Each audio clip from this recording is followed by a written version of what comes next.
for the reactions, do we have to add in an extra term which accounts for simply like if the swash plate was condensed to a point mass at G, that how much force it's rotating Correct. about G? Right. See, the difference with between problem 4 and the problem that we discussed in the class is that the center of mass in this problem is also accelerating because it is going around the axis of rotation. It's also accelerating the centripetal acceleration, and therefore the reaction forces have to also provide, have to provide a necessary force to get this to accelerate radially. Get this to experience centripetal acceleration. So that is the main difference. So essentially, whenever it's like the point mass is offset from the main inertial frame, we have to add in that extra bit. Like whatever is due to inertia of the entire plate is separate from whatever is due to centripetal acceleration of the entire mass of the system. Correct, correct. I mean, there are two equations, Newton's equations and Euler's equations. Euler's equations are for rotational motion. Newton's equations are for translational motion. Well, in the example we considered in the class, Newton's equations were not used at all. We only directly used Euler's equations. Okay. Whereas in this problem, both Newton's equations as well as Euler's equations have to be used. Okay, sure. Okay. Yes, sir.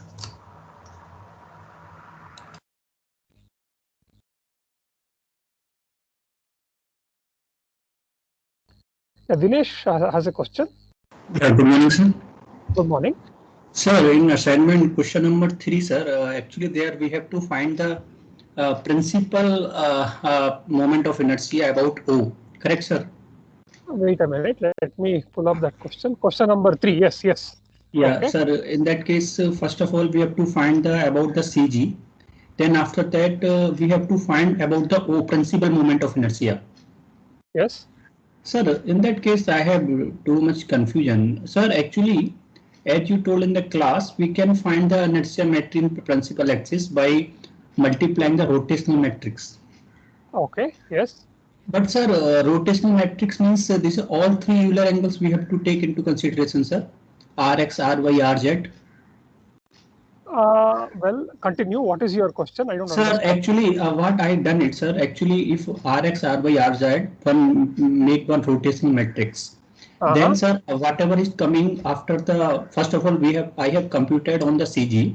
Then, by the center offset parallel axis theorem I applied, I got the inertia matrix at O. And this inertia matrix along given the coordinate system x, y, z.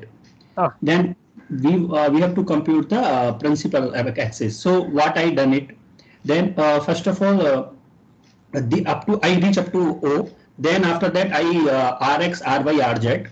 I multiplied all three all three matrices. Then after that R inverse also I computed. Then sir, this expression I calculated in Maple, but it is not coming diagonal form actually, sir, because this alpha, beta, gamma, all three terms are coming that become too lengthy, sir, expression. Too lengthy actually. No, what are these rotational matrices? Rx, Ry, Rz that you have, how is it related to the inertia matrix? Sir, I thought this rotational matrix is such a way that with respect to the given coordinate system, whatever is mentioned in the question, no? So this is rotation, sir. Suppose this is rotation inertia principal axis are maybe the x, y, z, and then alpha, beta, gamma. So principal axis may be alpha with respect to beta, gamma, like that I thought. Well, see, I will tell you the way to go solve this. You have to obtain the principal moments of inertia. First, you have to obtain the inertia matrix about the point O. Okay, for which as sir, that I have obtained through the parallel axis theorem. First, I computed or directly also done it, sir. Correct. Okay. Yeah. Next, you have to obtain the eigenvalues of the inertia matrix. You get three eigenvalues. Those three eigenvalues are the yes, sir. But yeah, I got it, sir. Like that only I attempt. I have doubt whether this is my correct or not. Like that only I have done it actually. Whether you are correct or not, I think Yogesh, when he looks at your answer sheet, will be able to tell. Yeah, I come. Okay. See, Dinesh, there are two things. One is the procedure to do it. The other is whether you are right or not. Whether you are right or not depends on us looking at your answer sheet. So if your question is how do you do this, I'm telling you the answer to how it is to be done. Okay, sir. Like let's say, okay, eigenvalue, na? Then later I thought, I think eigenvalue we have to compute. Then I have computed the eigenvalue of this matrix, and then this will be the principal moment of inertia. Okay, sir, got it, sir. That is right. And the third part is obtain the principal, obtain the principal axis. This one how to do, sir? That you have to just obtain the eigenvectors of that inertia matrix. That's it. Eigenvectors will be the principal axis of the Okay, sir. Okay, sir. Got it, sir. Thank you, sir, so much. Okay.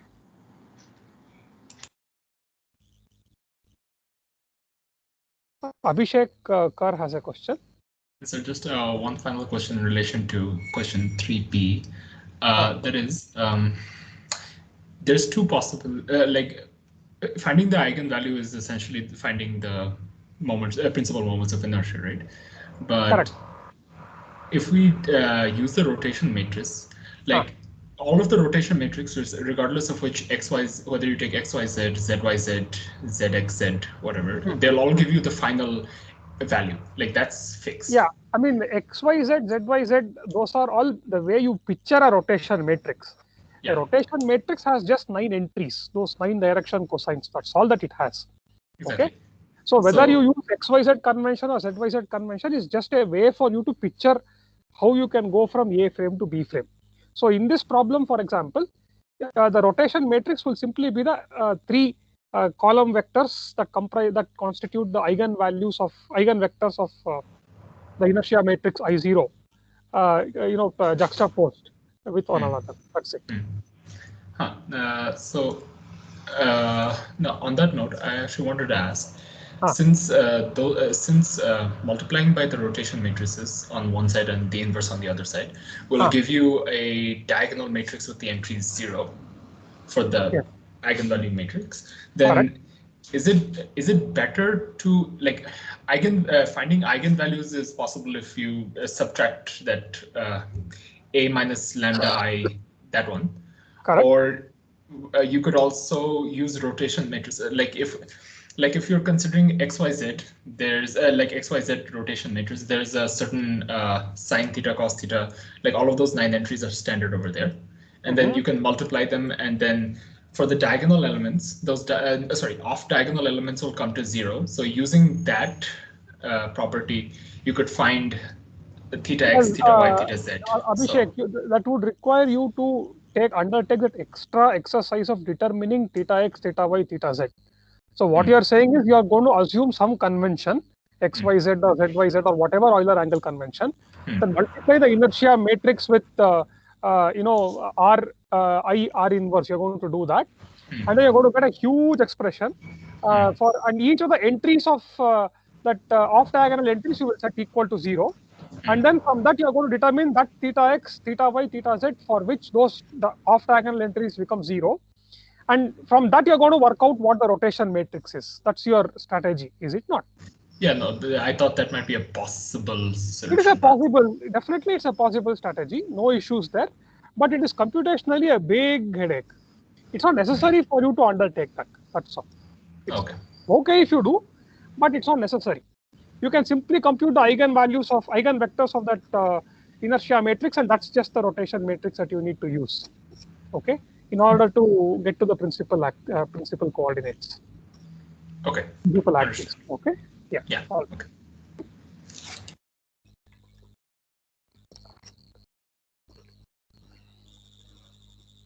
So Dinesh still has his hands raised. Does he have another question, or he has forgotten to lower his hands? No. Forget, sir. Okay.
Hello, sir.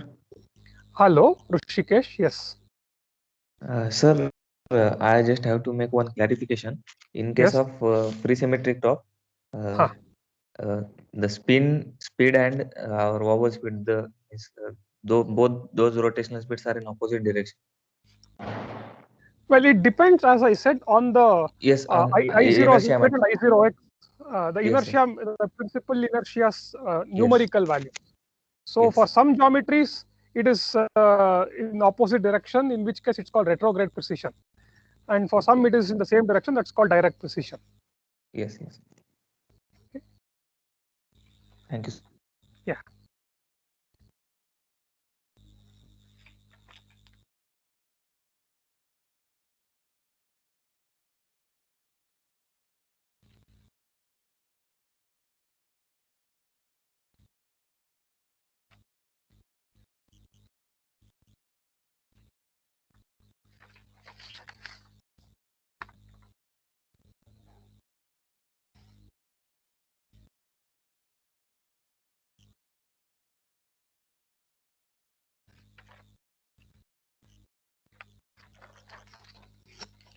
Okay, so let us get started.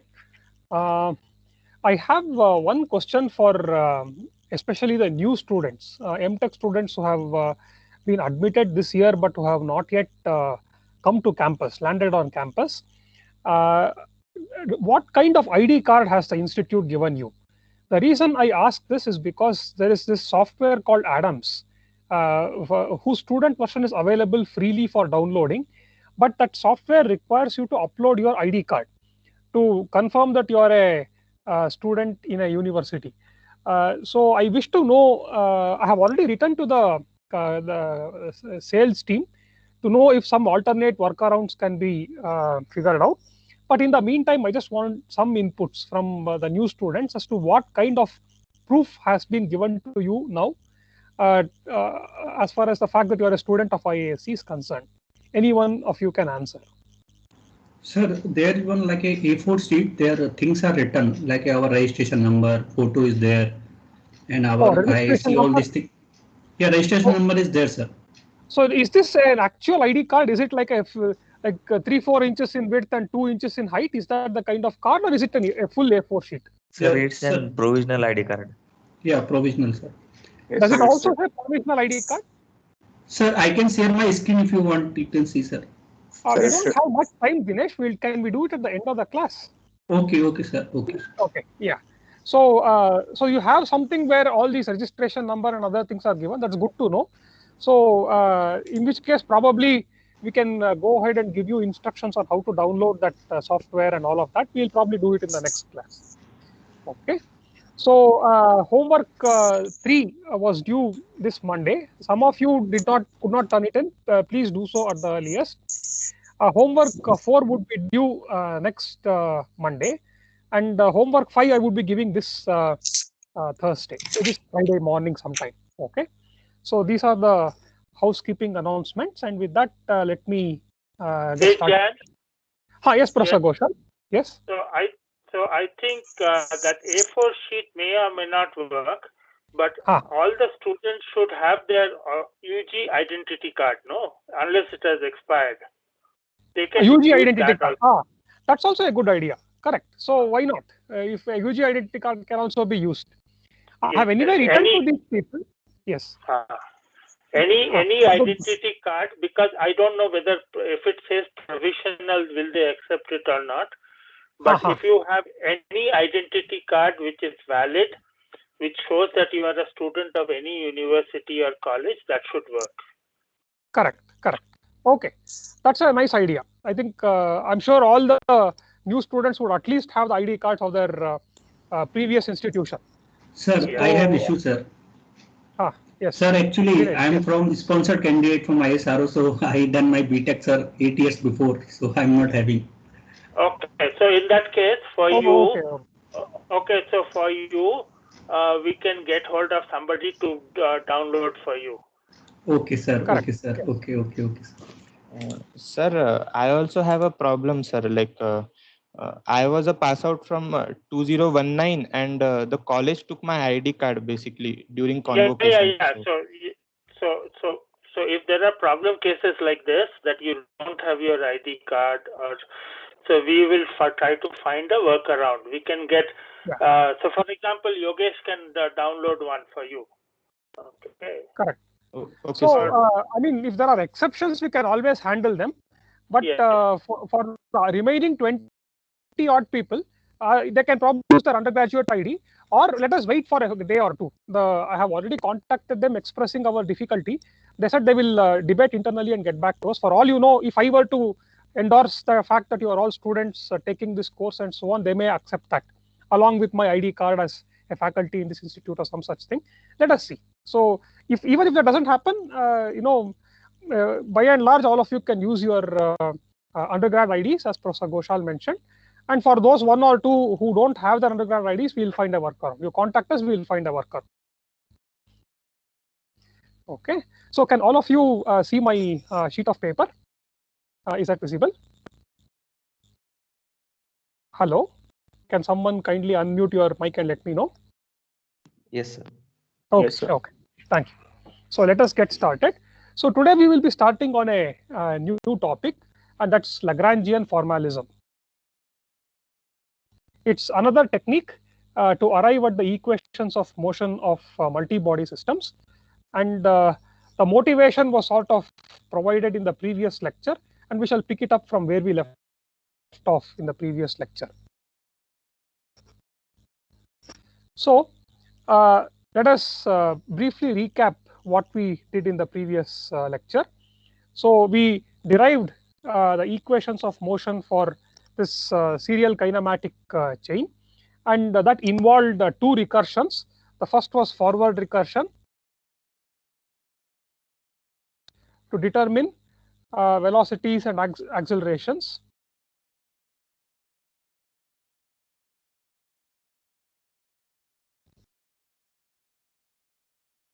Both angular and linear or translational.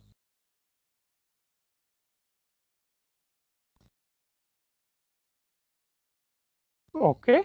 Now that you had these, velocities and accelerations expressed in terms of joint variables, then we undertook a backward recursion, where starting from the last link, which is experiencing some force or moment due to its interaction with the outside world, we work out the reaction at the last joint, and then use those reaction forces and moments experienced at the last joint to work out the reaction forces and moments at the last but one joint, and so on and so forth. So that was backward recursion. So those forces and moments that are aligned with the axis of actuation, namely the z-axis of a particular joint, will give us the joint torques that need to be applied, or the joint forces that need to be applied to actuate this manipulator. Okay, backward recursion to determine joint forces and moments by applying Newton-Euler equations to each rigid body. So we just drew a free body diagram of that rigid body and apply Newton-Euler equations to that rigid body. Okay, so this was about it. This was all that we discussed. Okay, so the what we were left with at the end of the day was an algorithm, a recursive algorithm through which we could obtain the dynamics of our multi-body system. The advantage of this, this approach to obtaining the dynamics is that it is simple and straightforward. It requires little more than what you have studied already, maybe starting from your 11th standard or so, for obtaining the dynamics. So drawing free body diagrams, balancing moments and forces, these are things that you guys have been doing for quite some time now, 5 or 6 years now. The only difference was to write down the correct expression on the right hand side. So for translational motion, that again became very simple. It's just mass times the acceleration or the center of mass. For rotational motion, however, you had to apply the correct Euler's equation. So that was also something that we had discussed earlier on in this course. So in terms of concepts, there was nothing more that was necessary beyond what you are already familiar with. Of course, we filled the pages with lots of indices and equations and so on in the previous lecture. Recursive relationships for angular velocity, angular acceleration looked very intimidating and complicated, but the physics behind it was exceedingly simple. Nothing more than the the acceleration of a point moving relative to a rigid body was necessary to obtain the acceleration expressions, and so on and so forth. So conceptually, it was very simple, very straightforward, but the algorithm was such that it looked big and intimidating. So that was the only slight downside to it, but conceptually simple.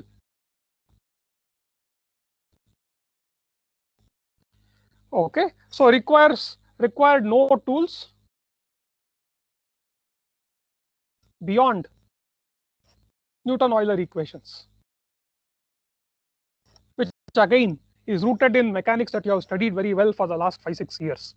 Okay, and since it's a recursive relationship, it is good for computations also. You can compute the angular velocity or the linear velocity for the first link, then go to the next link, and then so on and so forth, and likewise recursively compute the forces from the other end, from the free end back to the ground. Okay, so good for computations. These were the advantages. But what was the single most important drawback? So since it was recursive in nature, it was a kind of algorithm that we need to follow.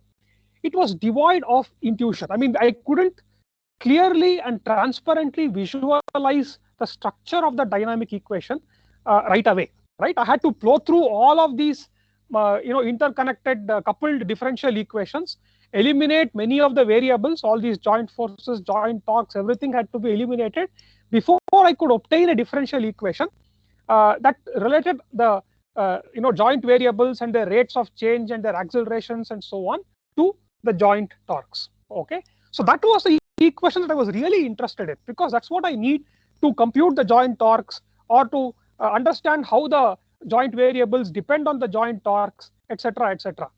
But to get to that, I had to undertake either a lot of algebra or to go through this recursion and do it. So it was opaque from the point of view of intuition and transparency. Right. So this is in some sense analogous to where we were as far as maybe rotation matrices were concerned. We had these 9 numbers, if you remember, the direction cosines, and it was hard to carry them around, and to use them to represent rotational differences was to get stuck in a lot of algebra, needless, unnecessary algebra.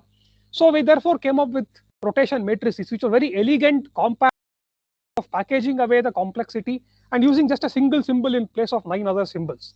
Okay, so the same kind of motivation also drives us now.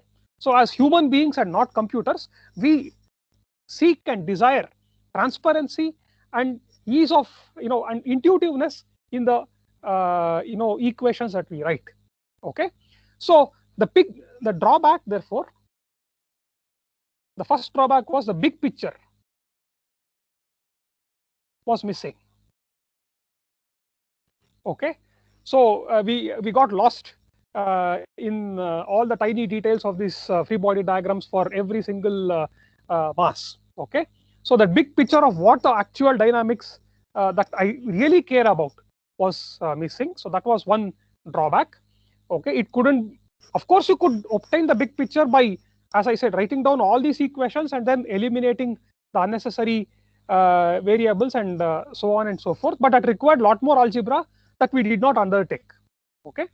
Then the second equation is there were lots of internal forces. Okay. Internal forces, torques, had to be computed. Okay. Now, these internal forces and torques, they are necessary. You cannot do away with them, right? It's not possible to set them apart in our recursive algorithm and choose not to compute them. In fact, if I start from the end, the previous force and torque, whether it is internal or whether it is something that I apply, using a motor or externally or whatever, depends on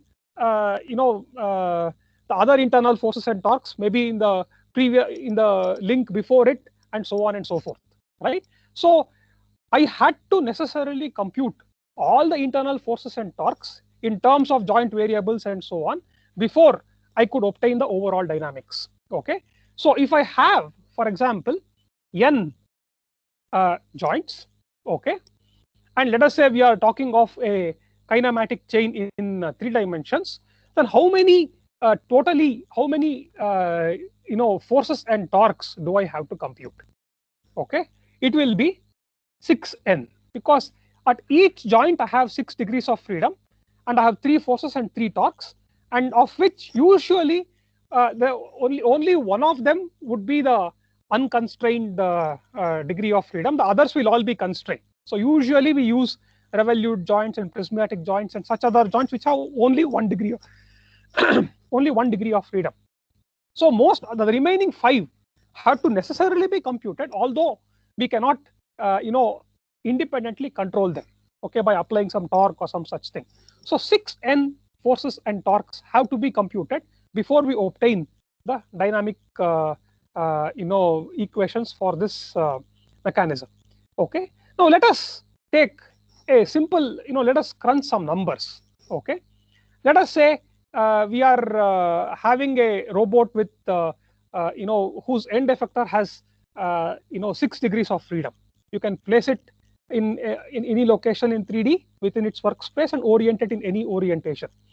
Okay, so how many suppose each joint has 1 degree of freedom, as is usually the case. How many forces and moments do we have to compute? Since each joint has only 1 degree of freedom, you need at least 6 joints for us to be able to achieve 6 degrees of freedom for the end effector, right? So n has to at least be equal to 6. N has to be greater than or equal to 6, right? So how many forces and torques do we have to compute? We have to compute, therefore, according to this expression, 6 times 6, which is 36 forces and torques, right? So this is a major deterrent. It's an extremely discouraging thing that even for something as pragmatic and practical as a robotic manipulator whose end effector position can be changed in 3D, I need to compute 36 different forces and torques. Okay, it may be 6 or 6 times n minus 1. I'm not very sure about that. Even then it will be 30. It's a large number. Okay, but how many of these can I independently control? As I said, I have 6 joints. Each joint has 1 degree of freedom. So I'm really interested in, at best 6 torques, right? So each joint has a motor, and that motor allows me to change the orientation of the next rigid body with respect to the previous one about 1 axis. So the question then would be, what torque do I need to apply to that motor? That's the information that I as an engineer desire. So although I desire only information about 6 of these joint forces or torques, I have no choice but to compute 36 of them. Okay, now even for the planar case, if you were to look at the planar mechanisms, the numbers will be slightly smaller. Maybe it will be on the order of 3 times n, or maybe 3 times n minus 1. But still, it's a fairly large number. So if you take a 2-link manipulator with 2 joints, I still need to compute 6 different reaction forces and moments, whereas I can control only 2 of them. Okay, so clearly this the number of unnecessary forces and torques which only serve to impose the constraints but which I cannot really control, the number of them that I have to compute before I have the overall dynamic equation is discouragingly large. Okay, so that's a major drawback with the Newton-Euler formulation, and that's unavoidable. Okay, so now I think this could be these two could be the basis for us to launch into what today's topic, Lagrangian formalism. Suppose, given, I hope you have internalized the 2 drawbacks that I talked about, and I hope you agree with me that both these are very discouraging from the point of view of engineering a robotic manipulator. So given that, if I were to come along now, may not be me, but a physicist were to come along now and tell you that here is an alternate machinery, here is an alternate approach to obtaining dynamics, which gives you exactly what you want. In other words, if you want to know just the joint torques, then we won't write 36 equations for you. You have to determine 36 different forces and torques. You just need to determine. We provide you with a technique to directly determine those exact 6 joint torques. Okay, and what is more, in one shot, we are going to give you that big picture. No recursion, no simplification of 36 equations, etc. In one shot, we are going to give you the big picture, which connects the rates of change of joint variables to the joint torques. Would you buy it? Of course you would, right? You think it would be too good to be true. You would think that it's practically impossible to get rid of 36 equations and replace them with just the 6 ones that you need. You couldn't see a way forward with the Newton-Euler formalism. But this is precisely what the Lagrangian formalism does. Okay, it allows you to directly, in one shot, get the overall dynamics of your multi-body system, and it does so without the need to bring in internal forces and torques, and therefore greatly reduces the number of equations that you need to write. Okay, so from the point of view of simplicity, it's a huge victory. Okay, so that is the angle from which we shall approach today's topic. The Lagrangian formalism. Okay.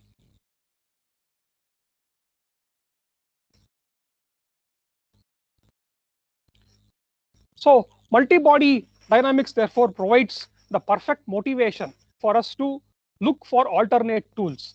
The discouragingly large number of equations that we need to write and solve, they may be simple equations. We may understand how they got written, but to obtain the overall dynamics, we have to flow through lots of symbols which are not useful to us in the long run. So can we do away with all of that and only focus on the torques that we have control over and the way they're related to the joint variables? That's the central problem that confronts us at this juncture.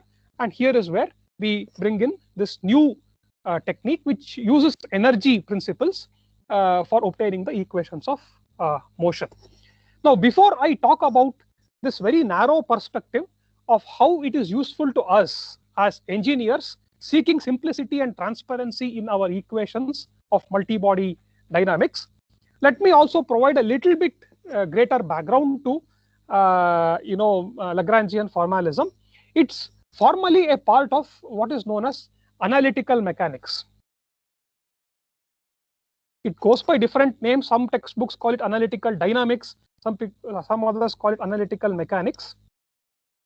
Okay, and you have had many eminent mathematicians, starting with Lagrange, whose name you see here, who have contributed to analytical mechanics, and it's essentially a reformulation of the laws of physics, which are also applicable to non-mechanical systems. So, for example, you have an electrical circuit.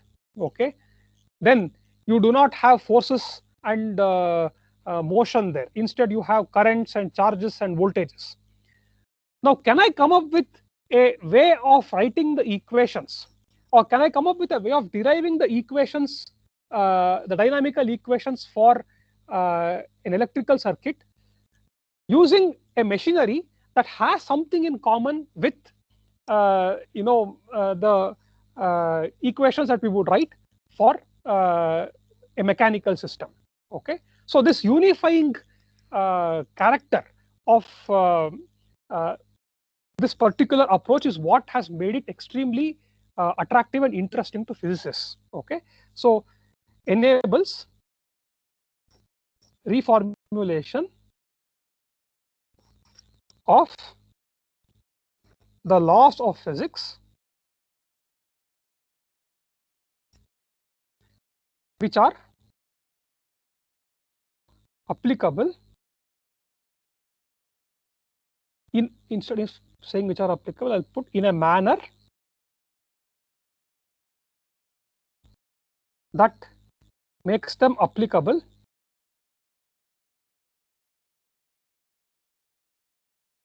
to non-mechanical systems as well. For example, electrodynamics.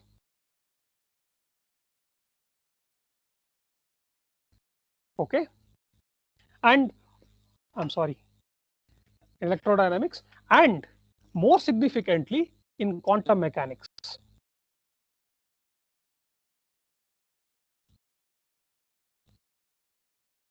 So Newton's laws get thrown out of the window in the quantum realm, but many of the tools of analytical mechanics, which were just reformulations of Newton's laws, to a point they were just elegant ways of looking at Newton's laws. Okay, but what happened, what was discovered in the early part of the 20th century was that although Newton's laws were not applicable to quantum systems, many of these reformulated versions were applicable in a slightly modified form.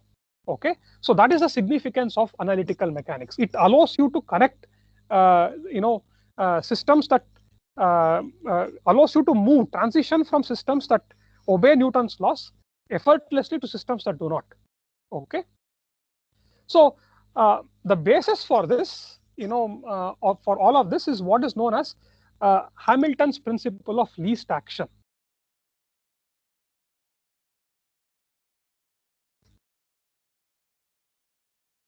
Not least action, maybe extremal action. I shall not talk about what this action is, what is the definition of this new physical variable called as action. I shall just leave this at this. Okay, this is just a historical perspective. So there is this famous British mathematician by name Hamilton, who reformulated Newton's laws in a slightly different language.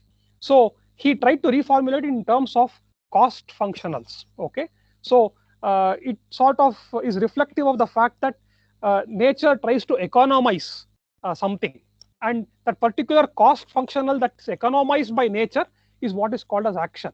And the direct consequence of economizing action is Newton's laws. Okay, so that was the way that just as you might think of economizing energy expenditure and such other things, this was Newton's laws could be derived by economizing this variable called as action. Okay, and there's a huge body of literature. So this is a field in itself, classical mechanics, analytical mechanics. As far as we are concerned, we would adopt a very pragmatic and utilitarian approach. Okay, as interesting and as insightful as this is, we will take a couple of examples to talk about the the generality of these principles in this very lecture, but we will not dwell too much upon them. Okay, as insightful as they are, and as general as they are, and powerful therefore that they are, in terms of being able to be extended to quantum mechanics and electrodynamics and so on and so forth, we will restrict ourselves to this particular advantage that we have sought from analytical mechanics. So our approach would be very utilitarian. In other words, why are we approaching this body of knowledge? It is to solve this very specific problem of doing away with internal forces and torques, and to directly in one shot obtain the dynamical equations for the multi-body system. That is so that's a very small subset of what is possible. The true potential of this particular branch of knowledge, we are not too concerned about it in these and the next few lectures. So we shall focus on just the one aspect of it which makes it useful and relevant to us. And therefore, as a consequence of this decision, we shall not take our eye off of the ball, off the reward that we are seeking, right? What I shall do is, rather than adopt a bottom-up approach, if you looked at how we went about learning dynamics so far, we did everything from bottom up. The only thing we assumed was Newton's laws, right? for a particle. And from that, we obtain the Newton's laws for a system of particles, and from that for a rigid body, and then so on and so forth. Everything was built from ground up. Okay. In this case, however, since we have this very utilitarian, practical, pragmatic approach, I shall discuss Lagrangian mechanics in a top-down manner. Okay. So, so that we can get to what we want from it as soon as possible. There are lots of concepts, lots of assumptions that go, and so on and so forth, which we will not be discussing in great detail, and which we will not be constructing in a bottom-up manner. We shall just define some of these terms and some of these requirements for us to apply the Lagrangian formalism, and then just proceed with it. Okay. So bottom-up, so top-down approach would be adopted. So rather than, I could have, if I had to teach Newton-Euler equations in a top-down approach, I would simply write down the equations and just apply it to various rigid bodies, for example, a gyroscope and a Schwarz plate and other things. But we didn't do that. We didn't do that because we wanted to be clear about the assumptions that are there and so on and so forth. As mechanical engineers, we ought to know such things, or at least that's what I believe. Whereas here, since our requirements are very specific, we shall adopt a top-down approach for introducing the concepts that are necessary for us to do what we are here to do, namely to write down our equations of motion for multi-body systems. Okay. What is a downside to this approach? I'm not a big fan of top style of teaching, but I have justified to you why we are doing it. The downside, of course, is that some definitions will look mysterious and poorly motivated. So I would say what a holonomic constraint is in a few minutes' time. You would not understand why the hell am I defining a holonomic constraint, what is its relevance, and so on. But as I said, we just accept them for what they are and then just proceed. And we just apply, if you are given a system, we just apply the definition to check whether it is holonomic, if the constraints are holonomic or not, and then just use it. If it is holonomic, then it opens the door to a set of techniques which are useful to us. So that would be the approach that we would adopt here.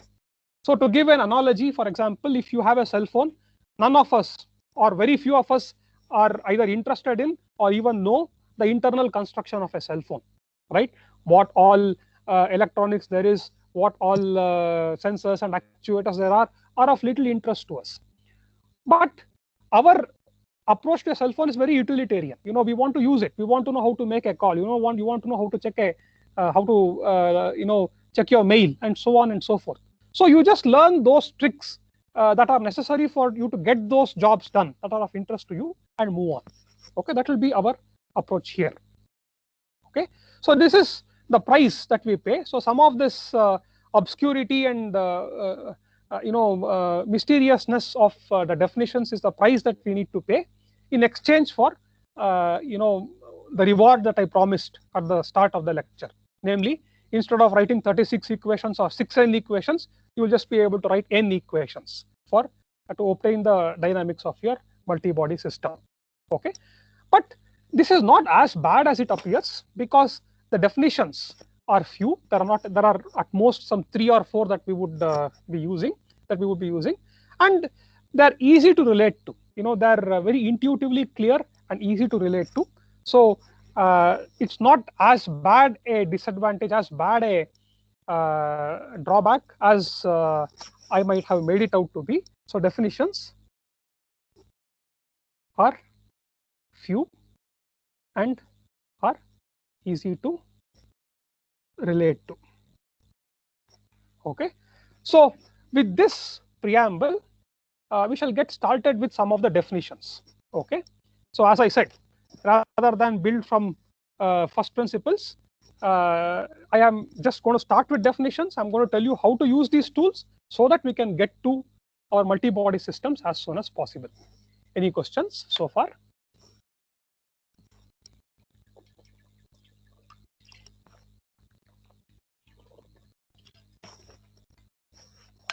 Okay, so let us get started with the definitions. The first definition is what is known as a system configuration. So by a system, in our specific case, we are referring to an interconnection of rigid bodies through joints. Okay, but it could be any other system also. It could be an electrical circuit or an electromechanical system such as a motor, whatever it is. Okay, system configuration.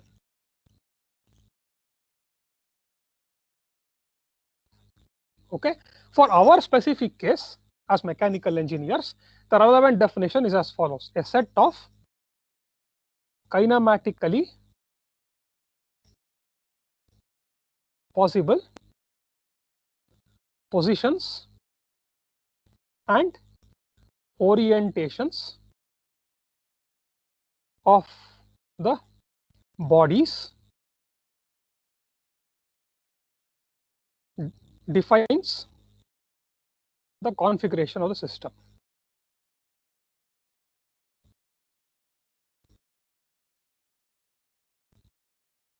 Okay, so I mean, many of these definitions are more difficult to write down precisely so that they are applicable to all systems than they are to imagine. Okay, so what is the system configuration for this special case, for this specific example of a mass resting on a horizontal floor? Okay, the mass can be here, the mass can be there. What is kinematically possible is that the mass can be located anywhere along the horizontal axis. It cannot be located, for example, at some height above the floor. It cannot be located below the floor. Okay, so the set of kinematically possible positions basically is the horizontal line parallel to the ground at which the center of mass of this block of material can be located. Okay, so that's those are the system configurations that are possible. Okay, let us take another example. Let us take the case of a pendulum. Okay, so with one end hinged and the other connected by means of a massless rod perhaps, or a string or whatever, to a bob of mass m. So what are the system configurations that are possible? So again, any angle theta is possible. I cannot have the mass be located at half the distance from the axis of rotation because this is a massless rod, let us say, or I cannot have the hinge be located at a different position either along the vertical direction or along the horizontal direction. So the system configuration system is a set of kinematically possible positions and orientations, right? So kinematically possible positions are basically positions on a circle which is centered at the point where the pendulum has been hinged. If you have a double pendulum, okay, then you have two angles, theta 1 and theta 2, and the possible orientations and positions of these two masses for different possible values of theta 1 and theta 2 define the system configuration for this particular system.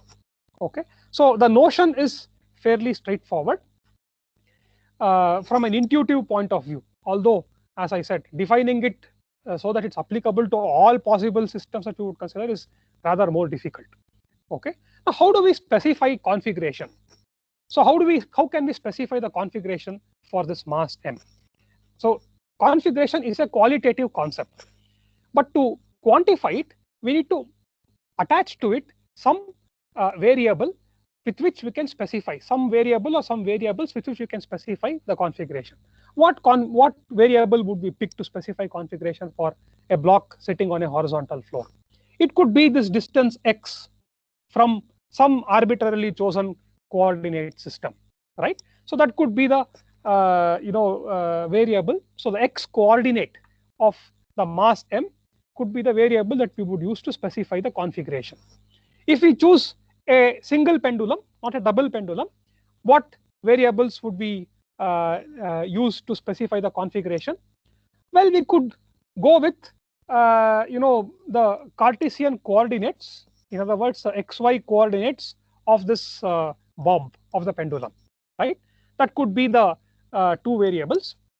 But then you see that these two variables x and y are not independent, right? We need to we have this constraint that the mass is at a certain fixed distance L from the axis of rotation, and therefore if I were to pick these two as the variables to specify the configuration, then I need to ensure that the variables are connected by an equation such as this one: x square plus y square is equal to L square, assuming that I choose my origin, at the location of that, hinge. Okay, so this is the origin of my coordinate frame, where the coordinates of that mass m is x comma y. Okay, so this is one way to specify configuration. But is this necessarily the only way? Are the Cartesian coordinates of that mass m the only way to specify the configuration of this mass? A moment's thought would reveal that that's not necessarily the only way. Okay, I can also alternately specify the configuration uniquely by using just this one angle theta, right? Let us again, for the sake of avoiding confusion, let me separately draw the single pendulum here. Okay, so if I have given the length L of that pendulum, then the kinematically possible positions of this point mass at the end of this rod can be obtained by simply specifying the that this rod makes with the vertical axis, or maybe even if you want to specify the other angle, that's also fine. Okay, so how to specify orient, how to specify configuration?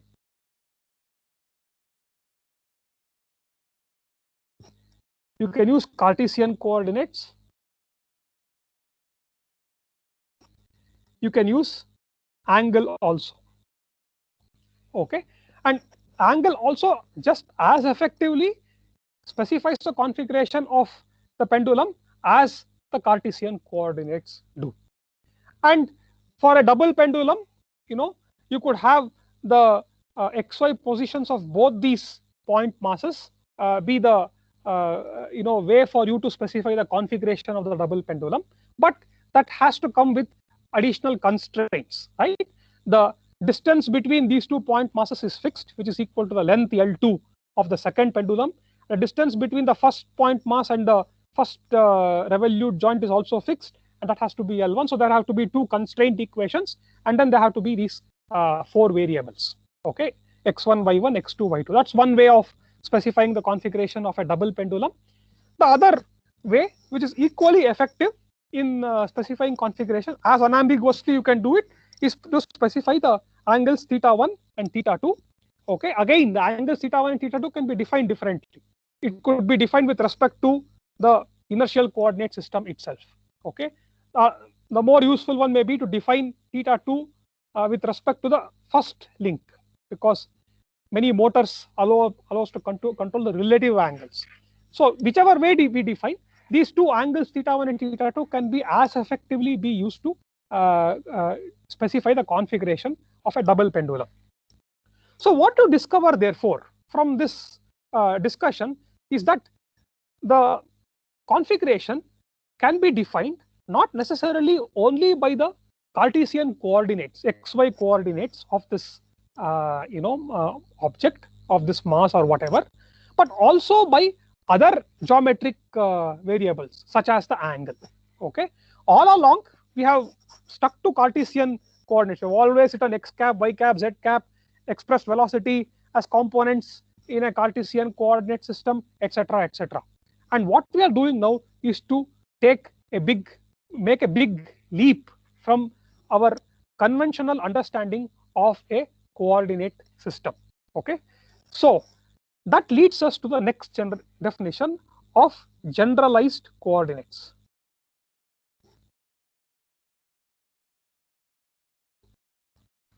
Okay, so already I have built some motivation for generalized coordinates. The formal definition is that generalized coordinates are a set of variables that completely define the configuration of a system.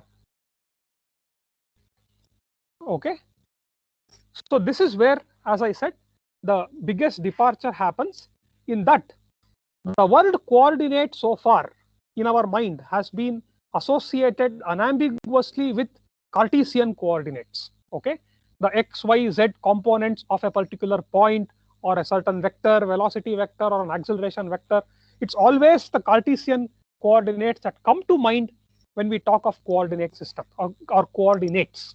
Okay. These generalized coordinates, however, base the definition not on the Cartesian coordinates, but rather on this notion of those variables that completely define the configuration of a system. And by that token, the angle theta can equally well serve as a generalized coordinate, because if I specify for a pendulum, I am specifying the configuration of that pendulum. How about this point mass, this block sitting on the floor? The generalized coordinate will be x. Okay, and this, it turns out, in this case is actually a Cartesian coordinate as well. For this particular example, the generalized coordinate is also a Cartesian coordinate. But the point that I wish to make is that the generalized coordinate need not be a Cartesian coordinate. If we go back to the example of the pendulum, I could have picked the x and y locations of that bob as the Cartesian, as the generalized coordinates for that system. Okay, of course, there is a constraint equation that connects the two, but nevertheless, I could have picked these two also. These are, then the problem will reduce to what we are used to working with. Okay, the familiar Cartesian coordinate system. But what you should realize is that it is not necessary. While it is sufficient, it is not necessary. I can also equally well pick only theta as the generalized coordinate, because that also allows me to define the configuration of a single pendulum. Likewise, if I have a double pendulum, I can pick theta 1 and theta 2 as the generalized coordinates, or I could pick the Cartesian coordinates x1, y1, x2, y2 as the generalized coordinates as well. Both of them are equally effective. Any questions about this notion of generalized coordinates? It's a generalization of coordinates. Okay. Any questions about this? Okay.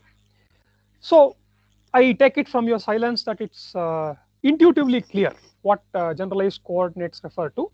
If we come back to the example of a pendulum, you see that you have, if I were to pick the Cartesian coordinates as my generalized coordinates, I will have two coordinates, x and y, and a constraint equation that relates the two. Okay. Whereas if I pick this angle theta as generalized coordinate, I'll just have one. I have no constraint equations. I'll just have one generalized coordinate. Okay. So this brings us to the notion of a proper set of coordinates. Proper set of generalized coordinates.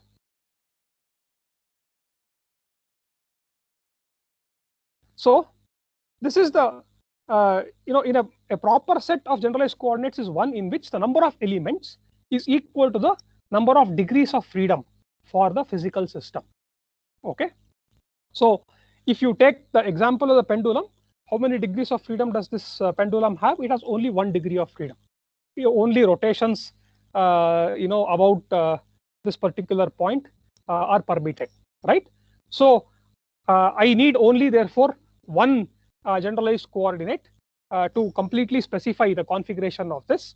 So I could either pick theta or I could pick x with the understanding that I would obtain y using the constraint equation.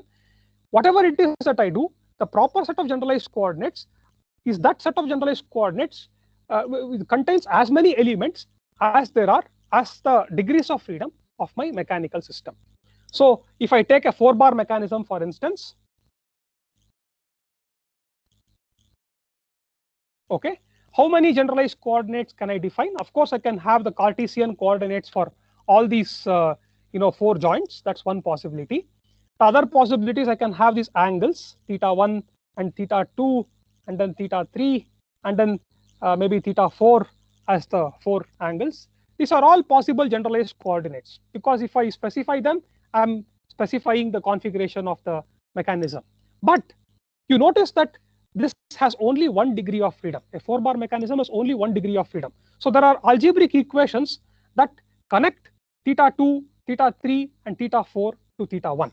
So if I select a particular theta 1, all the other angles automatically get fixed through the constraint equations. So the proper set of generalized coordinates therefore would have only one element for a 4-bar mechanism, and that would be probably θ1. Whereas for a double pendulum, it will have two elements, maybe θ1 and θ2, and so on and so forth. Okay, so number of entries, elements in a proper set of generalized coordinates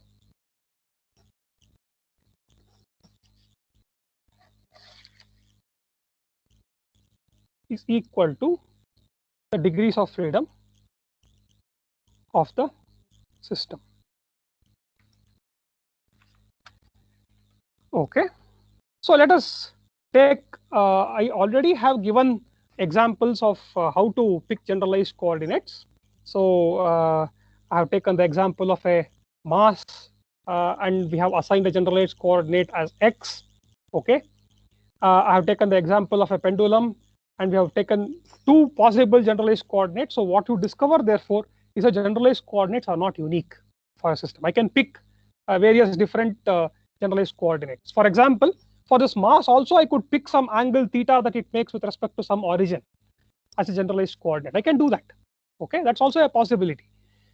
And equally, we saw that for a pendulum, instead of theta, we could pick x and y of the pendulum as the generalized coordinates. So the generalized coordinates are not unique, but the number of elements in the proper set are always fixed. You know, that's equal to the number of degrees of freedom that the physical system possesses.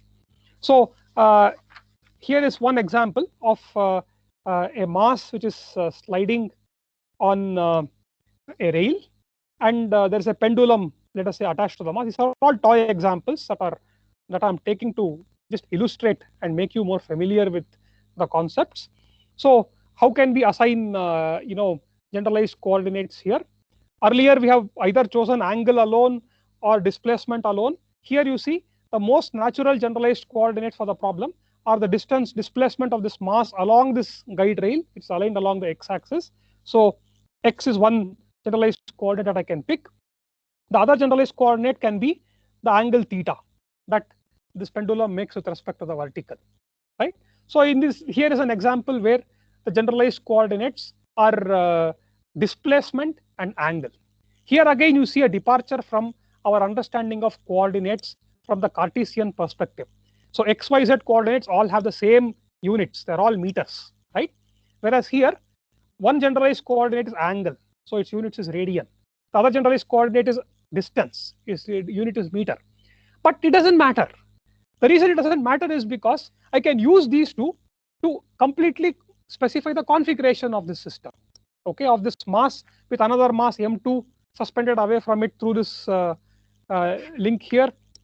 I can completely specify the configuration by specifying x and theta. So the basis for defining these as generalized coordinates is met, right? So these are therefore equally valid generalized coordinates. So they don't need to have the same units. Coordinates, unlike Cartesian coordinates,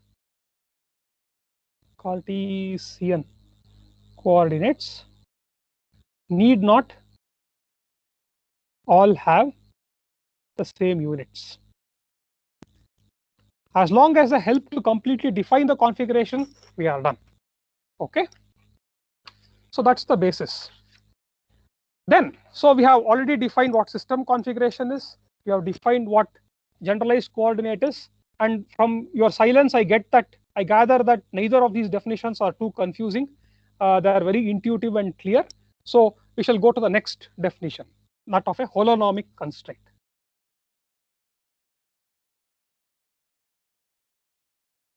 So as I said, these just look like names if you teach them in a top-down manner, but that's okay, because right now we are more interested in what these definitions and the associated tools have as advantages for us. Okay. So if we come to the example of the pendulum, if we pick, let us say, the xy coordinates of that point mass as the generalized coordinates to specify the configuration of a pendulum, then we see that there is an algebraic equation that connects the two generalized coordinates, namely x square plus y square is a constant equal to the length square. The length L is the length of the pendulum. Okay. So such constraint equations, where the relationship between the generalized coordinates, in this case x and y, can be expressed in terms of algebraic equations, are called holonomic constraints. Okay, if the relationship between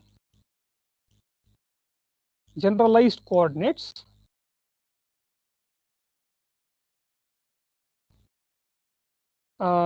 can be expressed as a function of their values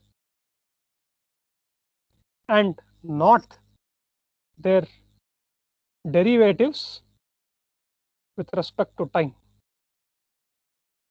I'll put that in bracket. Okay,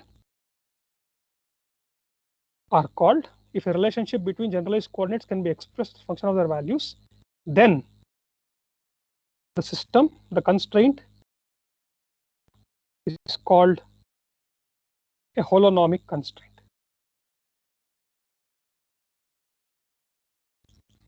Okay, so if we come back to this example of a mass sitting on a horizontal floor, then if I were to again specify x and y as the generalized coordinates for this mass, then what is the constraint?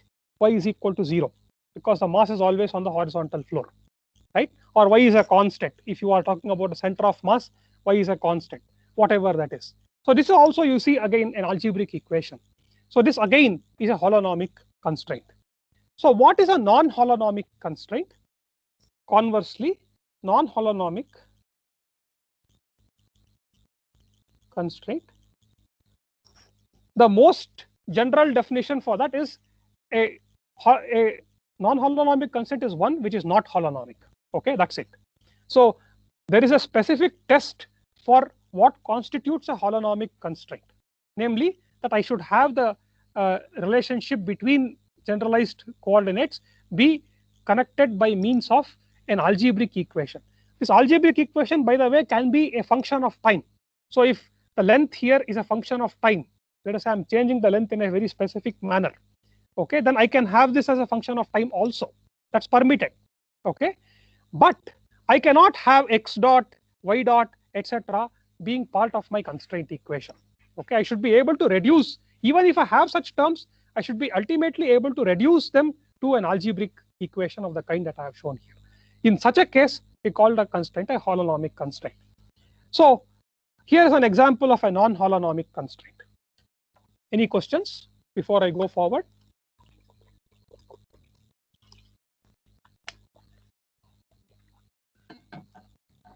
Okay, so consider a coin that is rolling on a horizontal floor. Okay, it's difficult to visualize a little bit, but and that's made even more difficult because I'm not very good at drawing these things, but I'm trying my best. So let us say a coin is rolling in this particular direction, in the horizontal plane. So this is x-axis, this is y-axis, this is z-axis. Okay, and the radius of the coin is, let us say, a units. Okay, and the direction in which it is rolling is inclined at some angle theta to the x-axis. Okay, then you know that since this coin is rolling without slipping, the velocity of this point, that is in contact with the ground, has to be equal to 0. Okay, now what are the generalized coordinates that we can attach to this this rolling coin? So I can have the xy coordinates of the center of this ring of this coin as one of the two entries, the set of generalized coordinates. In addition to that, I can have the angle that this coin makes, as this coin is anyway rotating about itself also, right? Because it's rolling.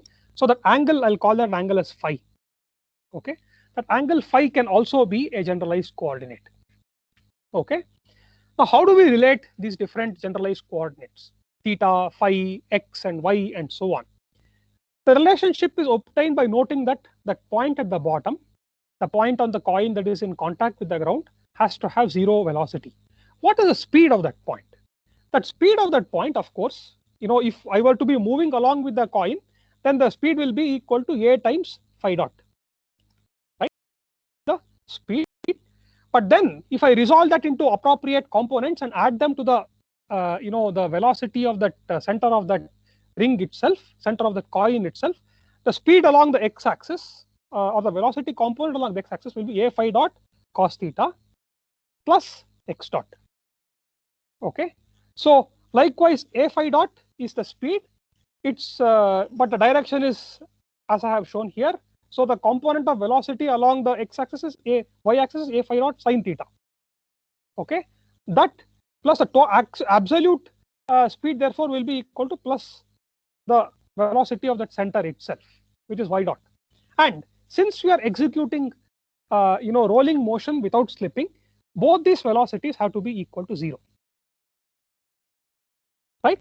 So this, if you see, is a coupled differential equation, and I cannot reduce this by integrating and so on.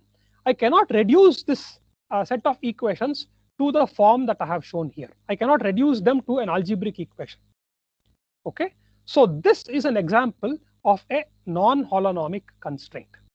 So it involves the constraint equations involve x dot, phi dot, y dot, and so on and so forth. But more significantly, I cannot, by process of integrating this, reduce this constraint equation to the algebraic form that is shown here. Okay, so there is one special case where that becomes possible, and that is when theta, let us say, is equal to 0. So the coin is rolling along the x-axis. Okay, in which case I would have sin theta being equal to 0. So therefore y dot will also be equal to 0. So this second equation will go away. I will just have the first equation, a phi dot plus x dot has to be equal to 0. Now this, you see, can be integrated. If I integrate that, I get a phi plus x is a constant. And I can set that constant to be any arbitrary value. I can even choose it to be 0. Okay. And this again, you see, in the two equations, so y is equal to 0 is one constraint equation because I'm always moving along the x-axis. And a phi plus x is equal to 0 is a second constraint equation. So the three, generalized coordinates phi, x, and y are connected by algebraic equations. Okay, so constraints of this kind, which can be integrated and reduced to holonomic constraints, integrable constraints. Okay, and these constraints are called non-integrable constraints.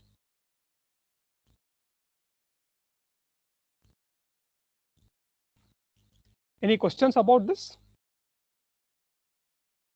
Sir, okay. Sir, yes. Yes, a phi dot cos theta plus x dot, sir, this can you explain little? I didn't get it. Okay. See, let us just view the coin from the side. Okay. It is rotating at a rate. What is that rate at which it is rotating? If the angle that I am using to represent a point on that ring is phi, what is the rate at which that coin is rotating? It is phi dot. Do you agree with me? Yeah, yeah. And if the radius is a, what is the speed of that bottom of that coin? It will be a phi dot. Okay, okay. Right? And it will be directed along this line along which that coin is rotating. So therefore, the velocity will be a phi dot cos theta along x-axis, a phi dot sin theta along y-axis. But the coin is also rolling; it's moving forward, right? So if I assign x and y as the coordinates for either that point or the center, whichever one, then I will discover that a phi dot cos theta plus x dot is equal to 0, and no, not that point, sorry, of the center. So a phi dot sin theta plus y dot is equal to 0. That has to be satisfied because the velocity of that point which contacts the ground has to be equal to 0. Just, if it's rolling motion. Sir, this x dot, this time I understand a phi dot cos theta plus y, sir, this x dot.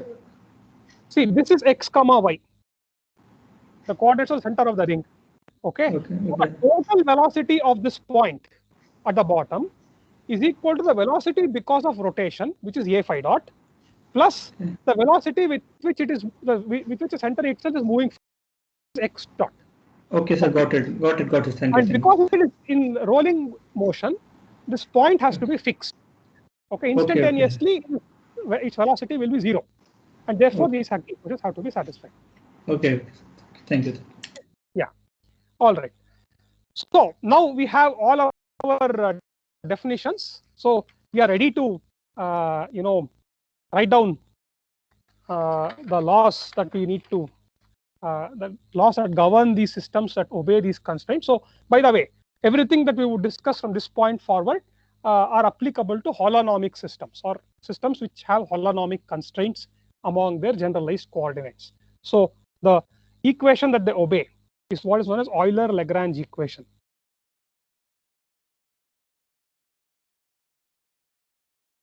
Okay. So Euler was a polymath. Okay. So he contributed to several branches of mathematics. In fact, the way he earns his spot here is not because of his work in dynamics. It is because of his work in calculus of variations and the equations that give the Lagrange equations. Okay, that's how Euler's name comes into these equations here. So the first step is to define a new variable called as a Lagrangian, L. Okay, this is a Lagrangian, and that's defined as, definition is very simple, the difference between the kinetic energy, which is represented as T, and the potential energy, which is represented as V. This potential energy. Okay, what is the kinetic energy a function of? You would expect, if you take the example of a block, if the generalized variable is x, then the kinetic energy will be half mx dot square, right? So you expect it to be a function of the derivatives of the generalized coordinates. By the way, in future we will use q, the symbol q for generalized coordinates. So the kinetic energy would therefore be function of q dot. But then if you have, for example, a multi-degree of freedom manipulator and so on, there will be some geometric variables also that will come into the picture to determine the kinetic energy. So there will also be functions of q. Okay.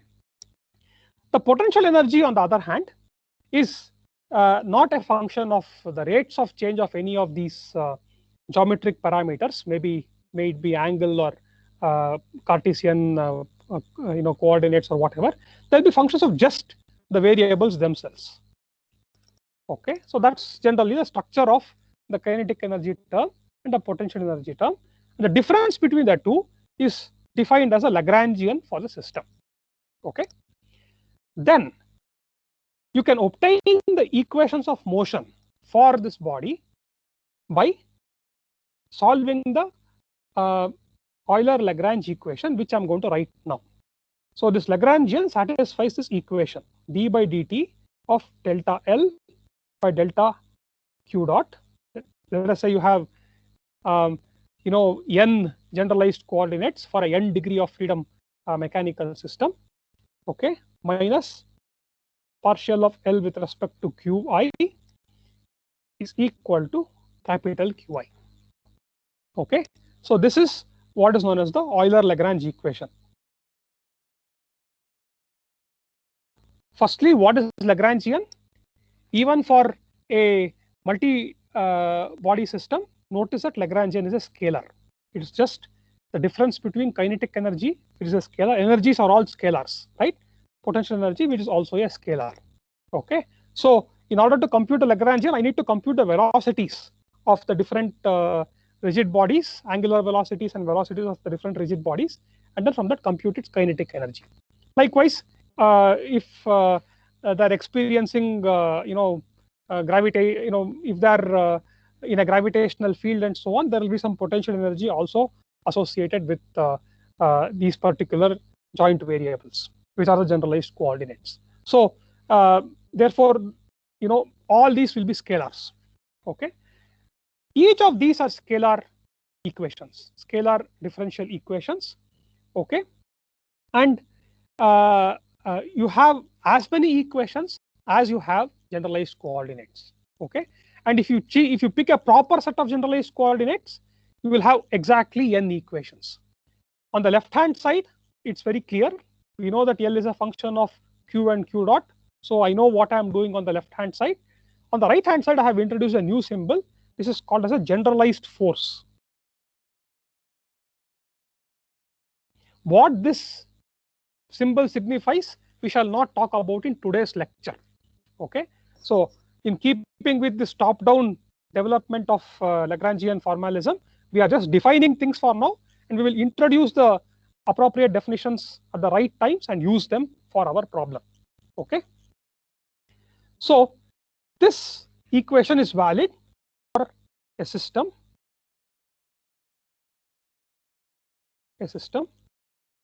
with holonomic constraints and when the internal forces do not do any virtual work. So you must have come across the principle of virtual work in your BTech, right? You provide a virtual displacement and you find the virtual work done and use that to determine, I think you come across that in statics and so on. So the same notion is used here. So if internal forces do no virtual work, which is the case in for the kind of systems that we have been discussing so far, every action has equal and opposite reaction. So any virtual displacement will result in no net work done. Okay, virtual work. Okay, this is valid for systems with holonomic constraints and when the internal forces do not do any virtual work. Also, you can have dissipation in the system, but then that has to enter separately as a certain generalized force. I wouldn't talk about that here. The examples that we consider are ones where there is really no dissipation. Okay, there is no damper or some such thing, but a damper can also be included in this equation. So we are therefore not really constrained in the class of mechanical systems that can be analyzed using Lagrangian formalism. Okay, so what are the advantages right away that one accrues by using these equations to obtain the equations of motion instead of Newton-Euler equations? Okay, these give exactly the same equations, no difference. In fact, you can derive this particular relationship here starting from Newton's laws. That's possible, but then it's also applicable to other systems. Okay, electromagnetic systems and so on and so forth. Okay, so they give you the exact same equations, but without the hassle of having to compute internal forces. So advantages. Okay, number of equations same as the number of degrees of freedom of the system.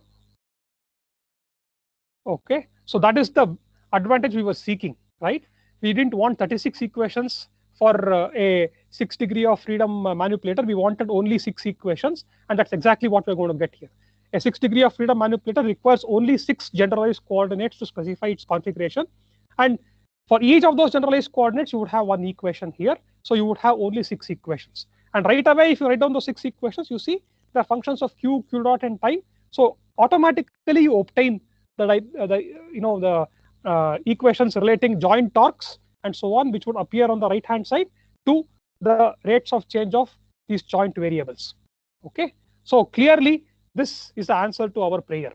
Okay, second, no internal reaction forces. Internal reaction forces need be computed. It turns out that if you wish to, you could obtain them by following this formalism, but you could also choose not to have to deal with them. So that fantastic advantage exists where you are not inextricably tied to reaction forces as it happens in case of Newton-Euler formulation. You have to obtain them there. Here, if you want to, you can obtain them, but in general, as you can see, you don't need to obtain them because the way the Lagrangian is defined, it automatically takes into account the kind of constraints that exist, and reaction forces do not enter into energy expressions, either potential energy or kinetic energy. So one doesn't need to worry about them at all in coming up with the dynamic equations using this approach. Okay. The third thing is, if you see here, you need to calculate only the rates of change of these generalized coordinates. In other words, rates of change of angle or position. You don't need to calculate acceleration. Okay, so acceleration need not be separately computed. And if you notice the kind of equations that we had for acceleration with a Coriolis term, with a centripetal term, etc., etc., it was a very mind-numbing. You had to have, if you had n rigid bodies, you had to have 6n equations, scalar equations. 3 for linear acceleration, translational acceleration, 3 for rotational acceleration. So all those equations need not be separately written out if you use this formalism. Okay, so no need to calculate. Need not be calculated. Okay, and gives the same result as Newton's laws. The last thing is also applicable for other physical systems. So let us consider here, just to, as a small detour, let us say we have a mass m and a stiffness k. What is the, the generalized coordinate will of course be the position of the center of mass of this block. Okay, let's call that x. What is the kinetic energy expression? It is half m x dot square. What is the potential energy expression? It's just the compression of the expansion of the spring. So it's half k x square. Okay, so the notion of kinetic energy, the notion of potential energy is very clear here. Okay, but let us take another system. Let us take a capacitor and a inductor strung together in this particular manner. Okay, now the capacitor has a certain energy associated with it, and that energy, so I'll call that as energy capacitor subscript c, is given by q square by 2c, where q is a charge in the capacitor. Okay, the energy in the inductor, energy I or L, inductor capacitor L and C, is given by half L. You may remember these formulae from your 12th standard or your introductory electrical engineering that you might have studied.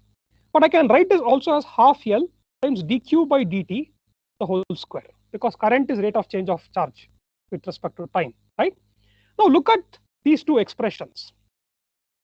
I may not have forces, I may not have displacements in this system. I have currents, I have voltages, I have charges, but the notion of energy still exists for an electrical system just as it exists for a mechanical system. And just as you have position and rate of change of position determining two different kinds of energy, I have charge and rate of change of charge determining the two different kinds of energy in an electrical system. And therefore, immediately, just as I could write the Lagrangian for a mechanical system by looking at these equations, I can immediately go and write the Lagrangian for an electrical system as the difference between this energy, which plays the same role as kinetic energy, although there is no physical mass that is moving in an electrical circuit, minus the potential energy, which is the familiar energy across the stored in a capacitor, which is q square by 2c. So you can clearly see that by looking at the expressions for energy and how they depend on the generalized coordinates. What are the generalized coordinates, by the way, for the electrical system? It is not angle or position or any such thing. It is charge. Okay, and the rate of change of the generalized coordinate is the current I. So you see, therefore, that the this example illustrates a generality of the framework that we are using here. We can use this framework to not only understand and analyze mechanical systems for which Newton's laws are applicable, but also electrical systems for which Newton's laws don't hold. The laws are very different there. Kirchhoff's current law and voltage law and so on. But the notion of energy still exists in both the domains. That's why you have electromechanical systems and so on. And I can use that notion to for electrical system also, and then from that obtain the equations of quote unquote motion for an electrical system. Okay. So that's the advantage of that's the generality of the Newton of the Lagrangian formalism. Okay, let us apply it to some concrete examples in the time that we have remaining. I'll just take a few of them and I'll do it quickly. So let us start with that block of mass m at a distance x. So what is it? Just, I mean, it is so easy and effortless to apply the principles of Lagrangian formalism that you can do it mechanically and automatically. So what is the velocity of that mass? It is x dot. Okay, it is always resting on a horizontal floor, so its potential energy is always 0. Okay, you can choose it to be a constant also, but that goes away because you are taking the partial derivative of that with respect to the joint variable, so that goes away. So the kinetic energy T is half m x dot square. Okay, so the Lagrangian therefore is half m x dot square minus 0. So the equation of motion for this mass therefore is that the partial of L with respect to q dot I need to obtain. So q here corresponds to the generalized coordinate is that Cartesian coordinate itself x. I get that to be equal to m times x dot. Okay, partial of L with respect to q, partial of L with respect to x is 0, and therefore I have d by dt of partial of L with respect to q dot being equal to d by dt of mx dot, and minus partial of L with respect to q0 has to be equal to 0. There are no generalized forces, nothing here. What is the expression therefore? It is mx double dot is equal to 0. Is this the equation that is mass that is innocently sitting on a flat frictionless floor obeys? Yes, indeed. Okay, it's exactly the same as what Newton's laws would give us. Okay, let us take the next example of a pendulum. So I'm taking these examples just to make you familiar with how one applies these equations. Okay, let us say theta is the angle. What is the kinetic energy? We choose, let us say, the generalized variable to be theta. The length L is fixed. Okay, what is the kinetic energy of this? The kinetic energy is half m. The velocity of this is L times theta, right? The speed of this. So the kinetic energy is L times theta the whole square. Theta dot, sorry, L times theta dot the whole square. That is the kinetic energy. What is the potential energy? This is moving back and forth. I can choose my datum for computing the potential energy anywhere. I will choose it at the bottom of this thing. So with respect to the bottom position of the mass, the height of that mass will be equal to m equal to what? It is L times 1 minus cos theta from geometry, right? So the potential energy V is therefore given by mg times h, which is L times 1 minus cos theta, right?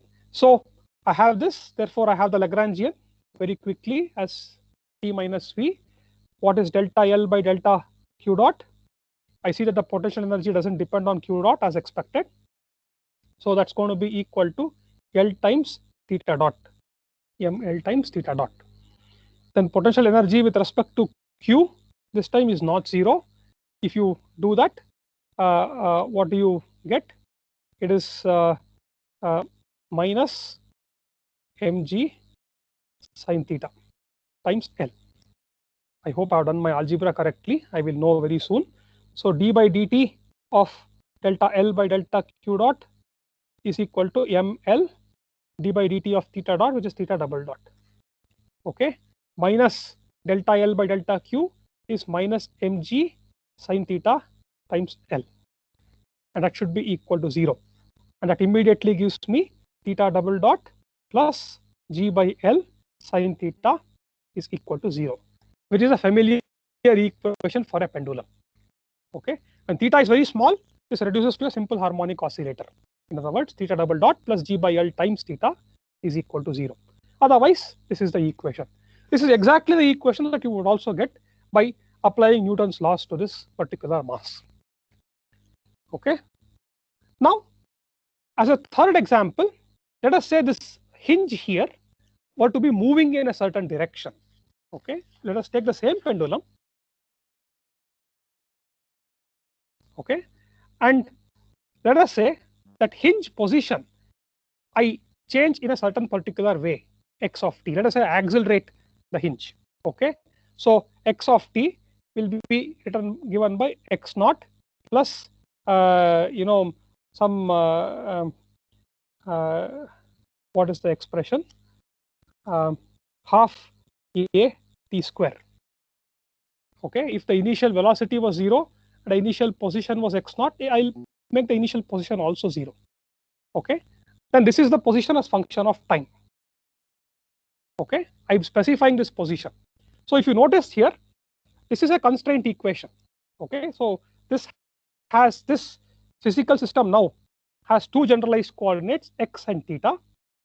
Okay, the generalized coordinate x satisfies this particular equation, or in other words, x of t minus half a t square is equal to 0. That's the equation. This is an algebraic equation, right? So this is a holonomic system, therefore. And for this, I can again write the Lagrangian, which is equal to what is the x, what is the x velocity of this thing?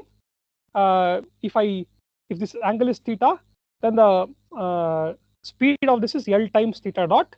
Okay, so L times theta dot will look something like that, and it will be tangential to this thing, to this radius vector here. So the x component is L times theta dot cos theta. Okay, and plus x dot will be the velocity along the x direction. Velocity along the y direction will be L times theta dot sine theta. Okay, so kinetic energy therefore will be equal to half m vx square plus vy square, right, which is equal to half m L theta dot cos theta plus x dot the square plus L theta dot sine theta the whole square. This is the kinetic energy. Potential energy remains the same. It is moving only in the horizontal direction. Therefore, potential energy remains to be mg times L times 1 minus cos theta. Okay, so if I solve, I know now what the Lagrangian is, t minus v.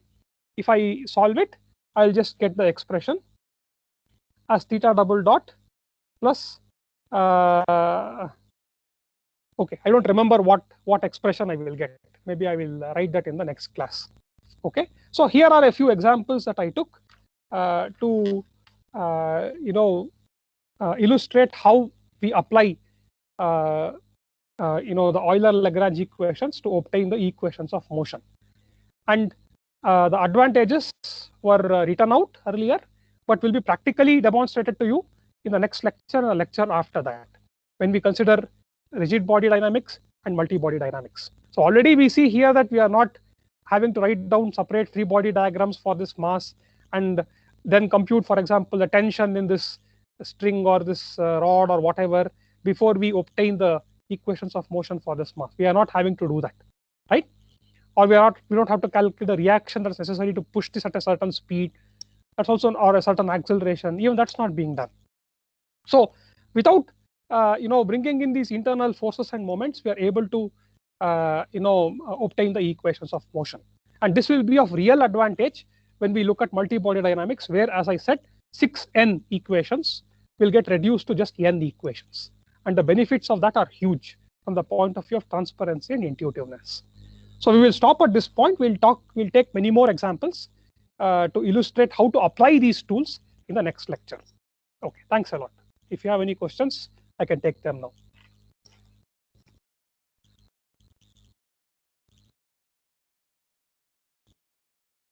Are there any questions? There don't seem to be any. So if that is the case, then I shall stop the lecture at this point and I shall sign off now. Thanks a lot.